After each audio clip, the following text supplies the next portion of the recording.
myself Swain Kumar Sharma from Sonia Inter School, Mathura पश्चिम।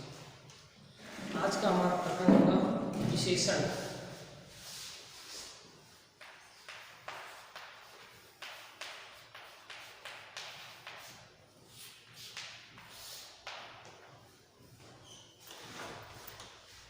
विशेषण किसे कहते हैं? संज्ञा एवं सर्वनाम की विशेषता बताने वाले शब्दों को विशेषण कहते हैं। संज्ञा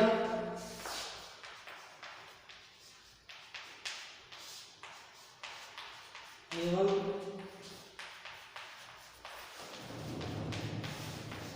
सर्वनाम शब्दों की विशेषता बताने वाले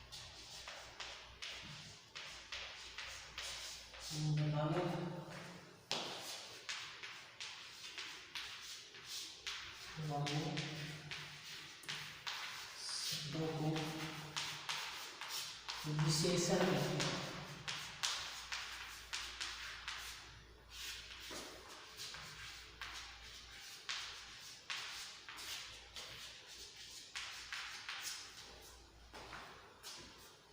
संज्ञा एवं सर्वनाम शब्दों की विशेषता बताने वाले शब्दों को विशेषण कहते हैं। अर्थात जो शब्द संज्ञा और सर्वनाम शब्दों की विशेषता बताते हैं उन्हें हम विशेषण कहते हैं।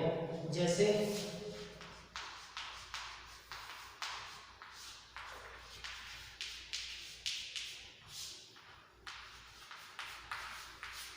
काला घोड़ा तेज दौड़ता है।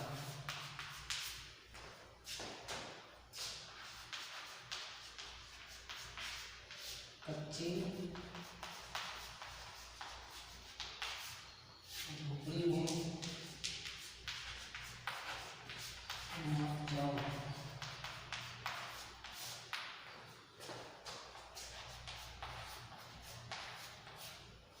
मेरे पास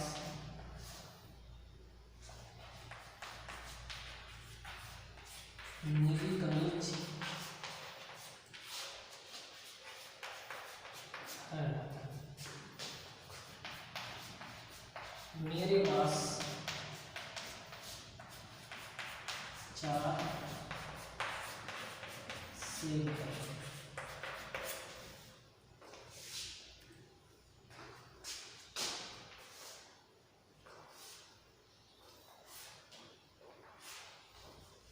देखिए, संज्ञा एवं सर्वनाम शब्दों की विशेषता बताने वाले शब्दों को विशेषण कहते हैं। जैसे काला घोड़ा तेज दौड़ता है, इसमें घोड़ा संज्ञा है, घोड़ा संज्ञा है और इसकी विशेषता है काला घोड़ा। ऐसा घोड़ा काला घोड़ा। कच्ची झोपड़ी में मत जाओ, झोपड़ी संज्ञा है, कैसी झोपड़ी? कच्ची झोपड़ी। इसकी विशेषता बताई जा रही है। मेरे पास नीली कमीज है, कमीज है संज्ञा, इसकी विशेषता है नीली। मेरे पास 4 सेब है, सेब संज्ञा है और इसकी विशेषता क्या बताई जा रही है कि 4, संख्या बताई जा रही है कि 4 सेब है। तो संज्ञा एवं सर्वनाम की विशेषता बताने वाले शब्दों को विशेषण कहते हैं। इसमें काला, कच्ची, नीली और 4 ये विशेषण शब्द है। कौन से शब्द है?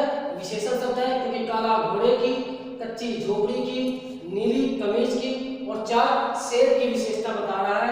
इसलिए ये शब्द काला, कच्ची, नीली और 4 ये विशेषण शब्द है और ये विशेषता बता रहे हैं घोड़े की, झोपड़ी की, नीली की और 4 की। अर्थात जो शब्द संज्ञा एवं सर्वनाम शब्दों की विशेषता बताए उसे हम विशेषण कहेंगे। जो शब्द संज्ञा एवं सर्वनाम शब्दों की विशेषता बताए उसे हम विशेषण कहेंगे। और विशेषण शब्द जिनकी विशेषता बताता है, विशेषण शब्द, अब इसमें विशेषण शब्द कौन सा है? काला, इसकी विशेषता बता रहा है घोड़े की। तो विशेषण शब्द जिसकी विशेषता बताता है उसे हम विशेष्य कहते हैं। विशेषण, विशेष्य किसे कहते हैं? विशेष्य। ये था विशेषण।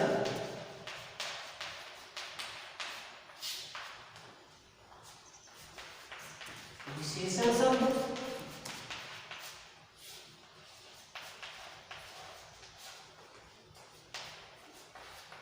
जिन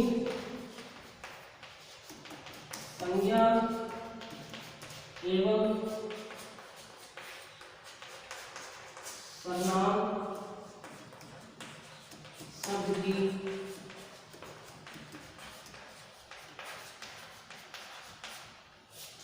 विशेषता बताते हैं, उन्हें विशेष्य कहते हैं।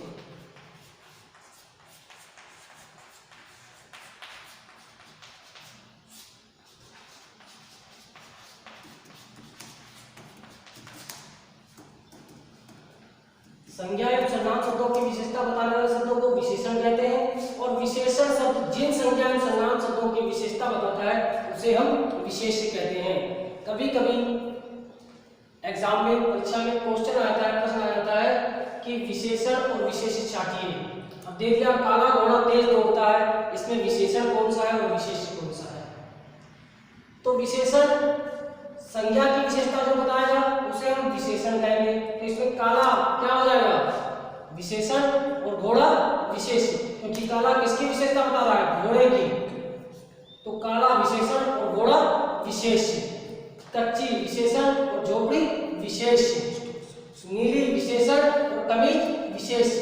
अर्थात विशेषण शब्द जिन संज्ञा सर्वनाम शब्दों की विशेषता बताता है उन्हें हम विशेष्य कहते हैं।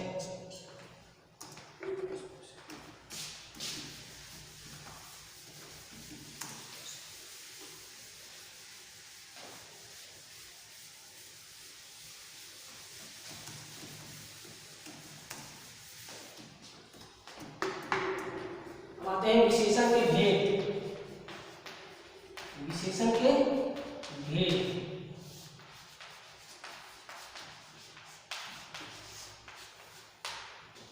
विशेषण के चार भेद होते हैं। विशेषण के चार भेद होते हैं।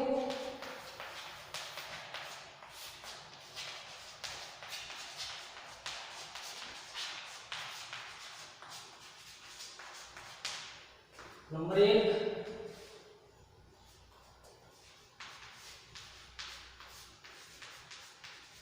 गुणवाचक विशेषण।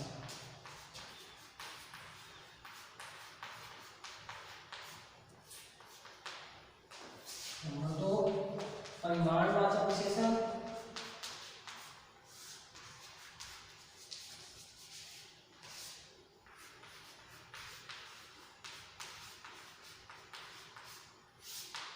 नंबर 3, संख्यावाचक विशेषण।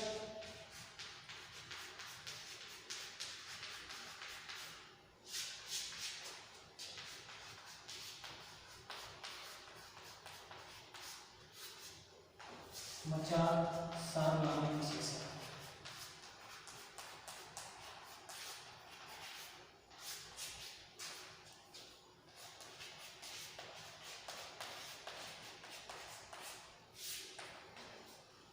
विशेषण के चार भेद होते हैं, जिनमें पहला है गुणवाचक विशेषण, दूसरा परिमाणवाचक विशेषण, तीसरा संख्यावाचक विशेषण और चौथा सार्वनामिक विशेषण। अब हम बात करेंगे गुणवाचक विशेषण। गुणवाचक विशेषण क्या है? वे विशेषण शब्द जो संज्ञा एवं सर्वनाम शब्द की, वे विशेषण शब्द जो संज्ञा एवं सर्वनाम के शब्द की गुण, दोष, रंग, रूप, आकार, प्रकार, दशा, अवस्था आदि का बोध कराते हैं, उसे हम गुणवाचक विशेषण कहते हैं। वे विशेषण शब्द जो संज्ञा एवं सर्वनाम के गुण, दोष, रंग, रूप, आकार, प्रकार, दशा, अवस्था आदि का बोध कराते हैं, उसे हम गुणवाचक विशेषण कहते हैं।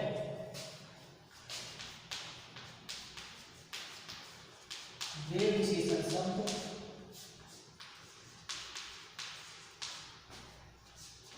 जो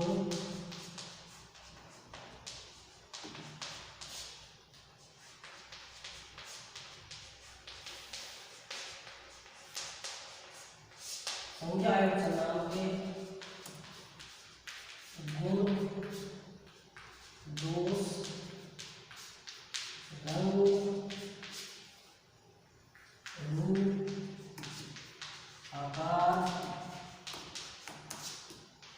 प्रकार दशा अवस्था आदि का बोध कराते हैं।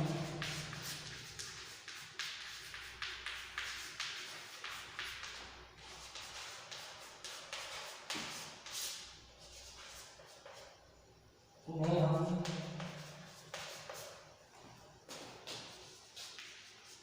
गुणवाचक विशेषण कहते हैं।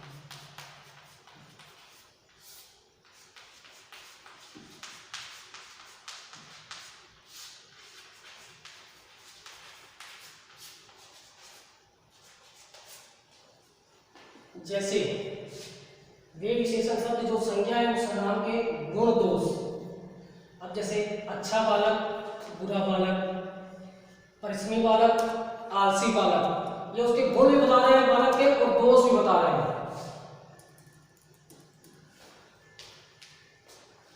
जैसे मोहन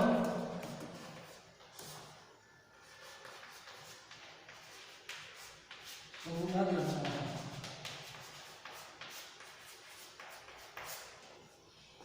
इसमें मोहन सुंदर लगता है, उसकी रूप के बारे में बता रहे हैं, अतः ये सुंदर गुणवाचक विशेषण होगा।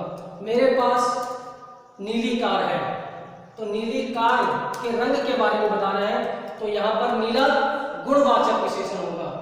तो वे विशेषण शब्द जो संज्ञा एवं सर्वनाम के गुण दोष रंग रूप आकार प्रकार, आकार जैसे मोटा पतला, मोहन मोटा है, सोहन पतला है, तो इसमें मोटा पतला ये उसके आकार के बारे में बता रहे हैं, अतः ये गुणवाचक विशेषण होगा।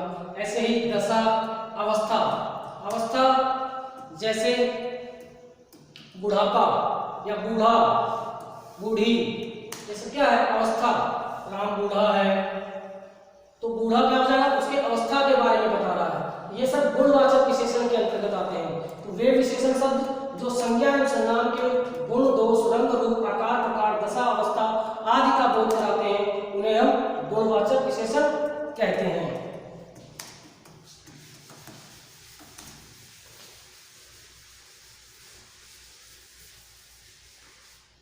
उसके बाद दूसरा है परिमाणवाचक विशेषण। परिमाणवाचक विशेषण क्या है? वे विशेषण शब्द जो संज्ञा एवं सर्वनाम के परिमाण, संज्ञा एवं सर्वनाम शब्दों के परिमाण अर्थात मात्रा का बोध कराते हैं, उसे हम परिमाणवाचक विशेषण कहते हैं। जैसे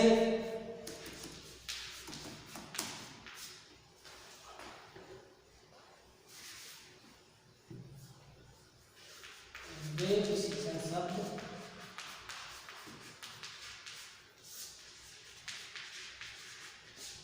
जो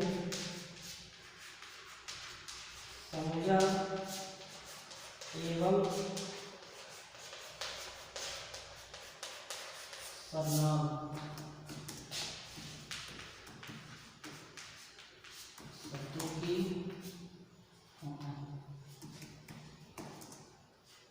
मात्रा एवं मापतोल का बोध करते हैं।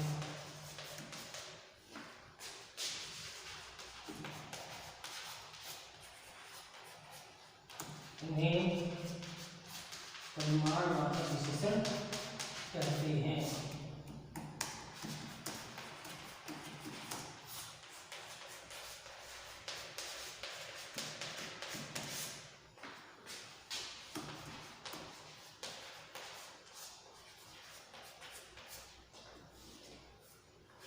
जैसे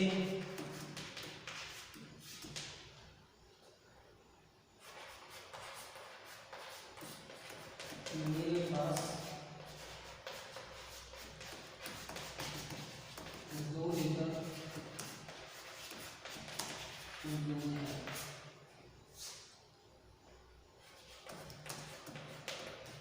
मैंने 4 लीटर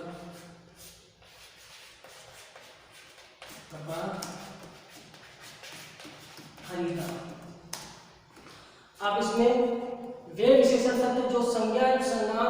शब्दों की मात्रा एवं मापतोल का बोध कराते हैं, उन्हें परिमाणवाचक विशेषण कहते हैं। अब इसमें संज्ञा है दूध, इसमें उसकी मात्रा 2 लीटर, तो 2 लीटर क्या हो गया परिमाणवाचक विशेषण। 4 मीटर कपड़ा क्या है संज्ञा, और उसकी विशेषता क्या होता है 4 मीटर, परिमाणवाचक मापतोल का बोध कराते हैं, उन्हें हम परिमाणवाचक विशेषण कहते हैं।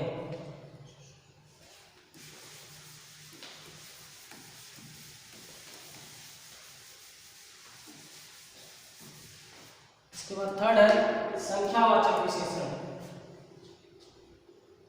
सॉरी, इससे पहले परिमाणवाचक विशेषण के 2 भेद होते हैं, एक निश्चित परिमाणवाचक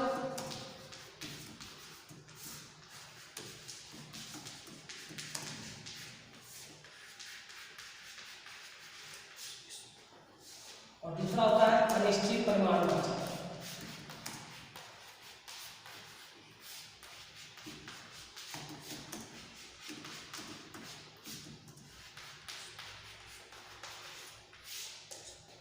अब निश्चित परिमाणवाचक क्या है और अनिश्चित परिमाणवाचक क्या है? वे विशेषण शब्द जो संज्ञा एवं सर्वनाम की निश्चित मात्रा का बोध कराते हैं, वे विशेषण शब्द जो संज्ञा एवं सर्वनाम की निश्चित मात्रा का बोध कराते हैं, उसे हम निश्चित परिमाणवाचक विशेषण कहते हैं। वे विशेषण शब्द जो संज्ञा एवं सर्वनाम की निश्चित मात्रा का बोध कराते हैं, उसे हम निश्चित परिमाणवाचक विशेषण कहते हैं। जैसे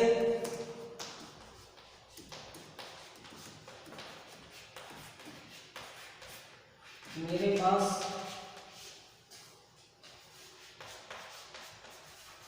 2 लीटर दूध है, या मुझे 2 लीटर दूध दो, या मुझे 2 लीटर दूध की आवश्यकता है।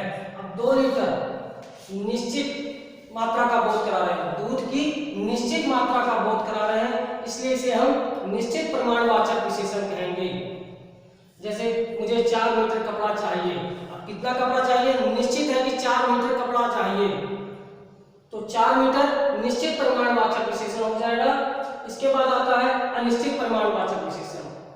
वे विशेषण शब्द जो संज्ञा एवं सर्वनाम की अनिश्चित मात्रा का बोध कराते हैं, उसे हम अनिश्चित परिमाणवाचक विशेषण कहते हैं।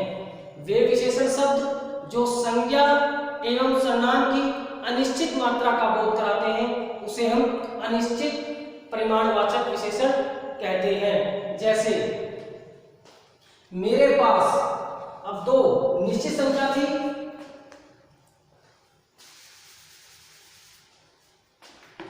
मेरे पास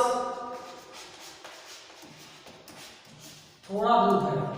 अब थोड़ा कोई निश्चित नहीं है कि 1 लीटर है, 2 लीटर है, 3 लीटर है, थोड़ा दूध है, या मुझे थोड़ा दूध चाहिए। मेरे पास थोड़ा दूध है, अब यहाँ थोड़ा ये निश्चित मात्रा नहीं है, निश्चित मात्रा का बोध नहीं हो रहा, दूध की निश्चित मात्रा का बोध नहीं हो रहा, इसलिए थोड़ा अनिश्चित परिमाणवाचक विशेषण कहलाएगा।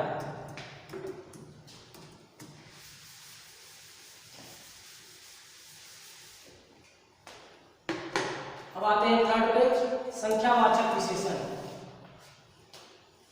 संख्यावाचक विशेषण किसे कहते हैं? वे विशेषण शब्द, वे विशेषण शब्द जो संज्ञा एवं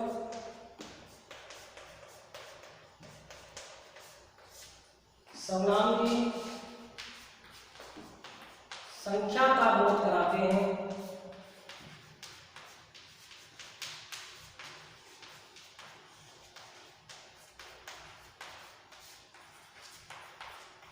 वे संख्यावाचक विशेषण कहलाते हैं।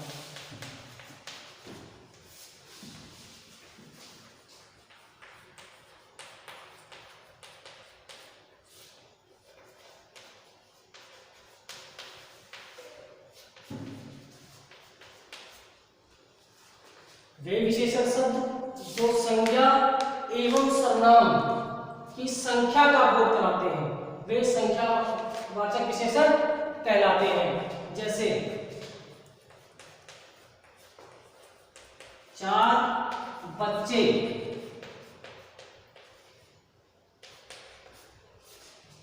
मैदान में खेल रहे हैं।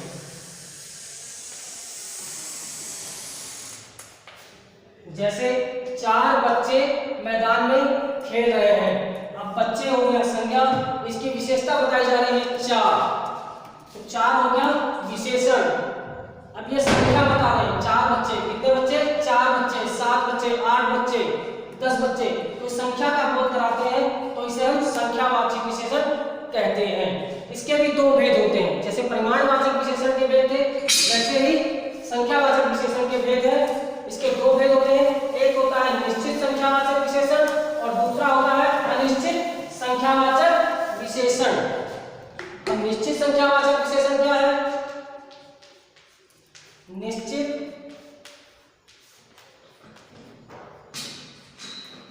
संख्यावाचक विशेषण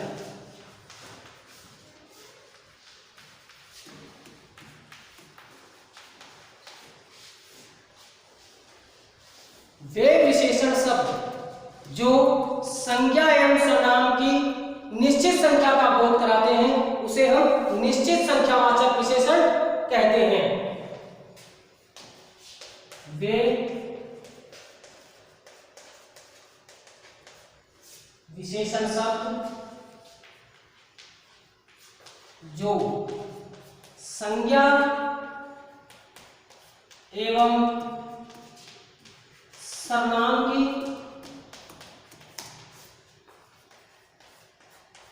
निश्चित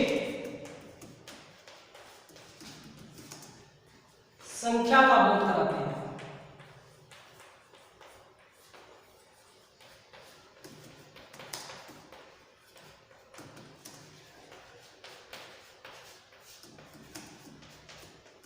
उन्हें निश्चित संख्यावाचक विशेषण कहते हैं।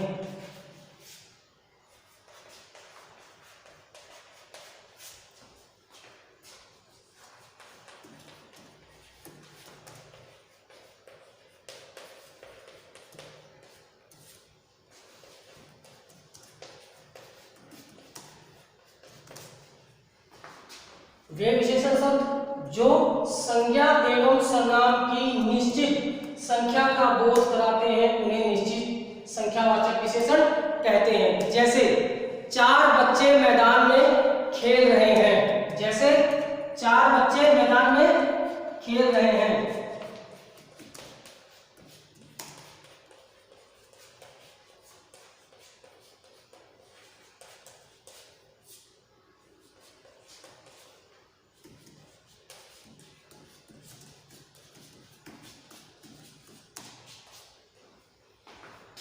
चार बच्चे, अब बच्चे संज्ञा है, इसकी विशेषता क्या है? 4 बच्चे, संख्या का बोध करा रहे हैं। 4 संख्या का बोध करा रहे हैं कि सिर्फ 4 बच्चे मैदान में खेल रहे हैं, तो ये 4 संख्या का बोध करा रहे हैं और बच्चों की विशेषता बता रहे हैं कि कितने बच्चे, तो 4 जो हुए ये हुआ संख्यावाचक विशेषण, निश्चित संख्यावाचक विशेषण।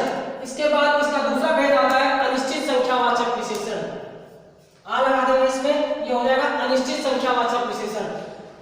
वे विशेषण शब्द जो संज्ञा एवं सर्वनाम की अनिश्चित, निश्चित की जगह अनिश्चित,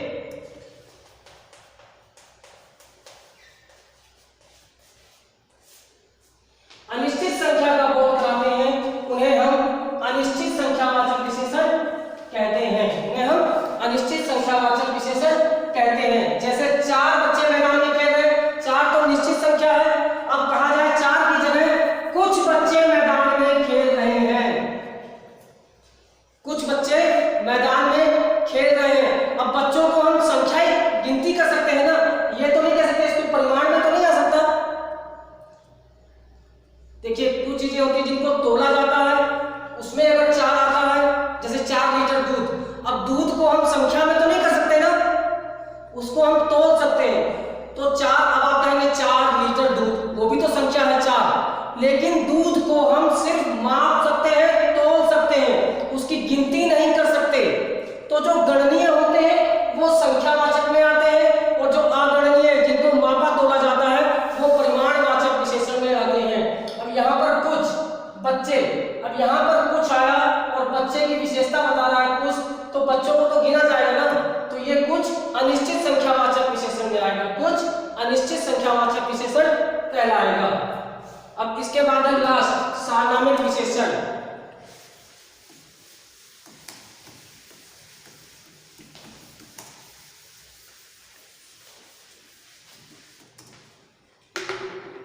अब सार्वनामिक विशेषण किसे कहते हैं? जब कोई सर्वनाम संज्ञा से पूर्व लगकर विशेषण का कार्य करता है तो उसे हम सार्वनामिक विशेषण कहते हैं। जब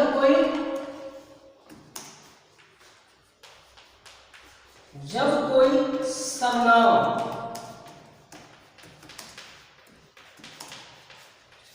संज्ञा से पूर्व लगकर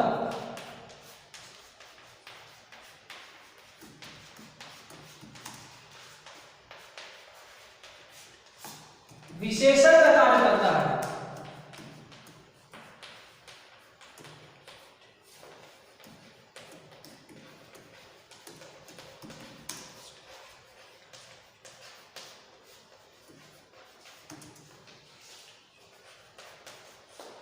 तो उसे सार्वनामिक विशेषण कहते हैं।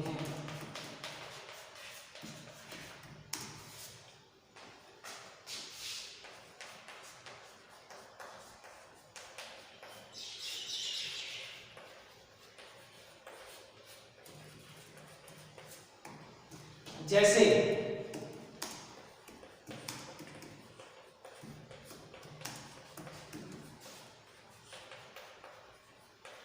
यह साइकिल मेरी है। जैसे यह साइकिल मेरी है। अब इसमें साइकिल संज्ञा है और यह क्या है? सर्वनाम। यह क्या है? सर्वनाम। जब कोई सर्वनाम यह सर्वनाम है संज्ञा से पूर्व, पूर्व का अर्थ है पहले, या संज्ञा क्या है? साइकिल। साइकिल से पहले क्या लगा? सर्वनाम से लगकर विशेषण का कार्य करता है। यहां पर यह विशेषण का कार्य कर रहा है। साइकिल की विशेषता बता रहा है कि यह साइकिल मेरी है। तो यहां पर यह सर्वनाम जो है विशेषण का कार्य कर रहा है, इसलिए यह सार्वनामिक विशेषण कहलाएगा। जब कोई सर्वनाम किसी संज्ञा से पूर्व लगकर विशेषण का कार्य करता है तो उसे सार्वनामिक विशेषण कहते हैं।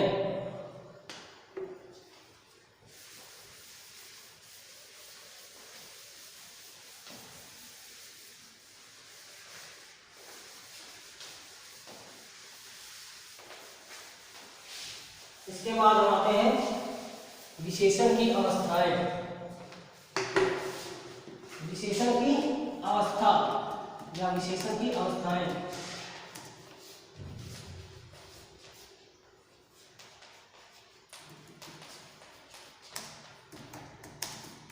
विशेषण की तीन अवस्थाएं होती हैं।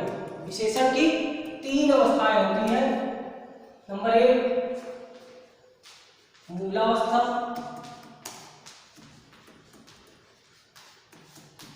नंबर 2 उत्तरावस्था,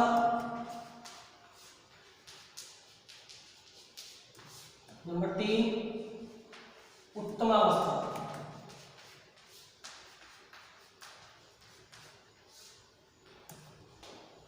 विशेषण की अवस्थाएं। विशेषण की तीन अवस्थाएं होती हैं। एक होती है मूलावस्था, उनमें मूल रूप में रहता है। दूसरा उत्तरावस्था और तीसरी उत्तमावस्था। अब मूलावस्था क्या है? वे विशेषण शब्द जो किसी संज्ञा अथवा सर्वनाम की सामान्य अवस्था का रूप होता है, उसे हम मूलावस्था कहते हैं। जैसे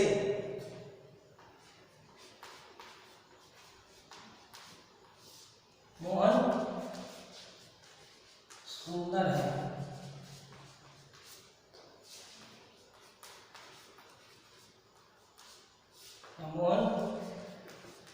श्रेष्ठ लेखक है। अब इसमें सुंदर उसके सामान्य रूप को उजागर कर रहा है, सुंदर है, तो यहाँ पर ये इसका सुंदर मूल अवस्था होगी, तो यहाँ पर श्रेष्ठ मूल अवस्था होगी। अब उत्तरावस्था, जब जो विशेषण शब्द संज्ञा एवं सर्वनाम के जिसमें दो लोगों की तुलना की जाती है, जिसमें दो लोगों की तुलना की जाती है, उसमें हम उत्तरावस्था कहते हैं। जैसे मोहन सोहन से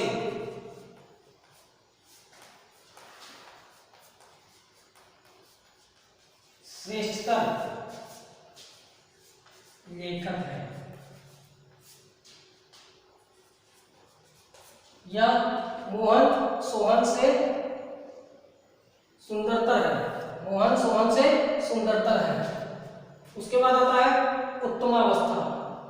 उत्तमावस्था किसे कहते हैं? जो वे विशेषण शब्द जो संज्ञा एवं सर्वनाम, वे विशेषण शब्द जो संज्ञा को एवं सर्वनाम के श्रेष्ठतम रूप को बताते हैं, उसे हम उत्तमावस्था कहते हैं। इसमें अंत में तम लगा होता है और उत्तरावस्था में हमेशा तर लगा होता है। जैसे श्रेष्ठतर, श्रेष्ठतम,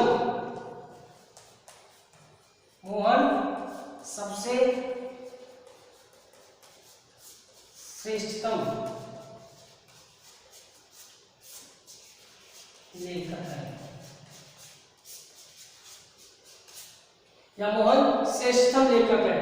तो यहाँ पर सब में कई लोगों में श्रेष्ठ बताया जाता है, उसमें उसे उत्तमावस्था कहते हैं, जिसमें तर लगा होता है उसे उत्तरावस्था कहते हैं, और ये इसकी मूल अवस्था होती है।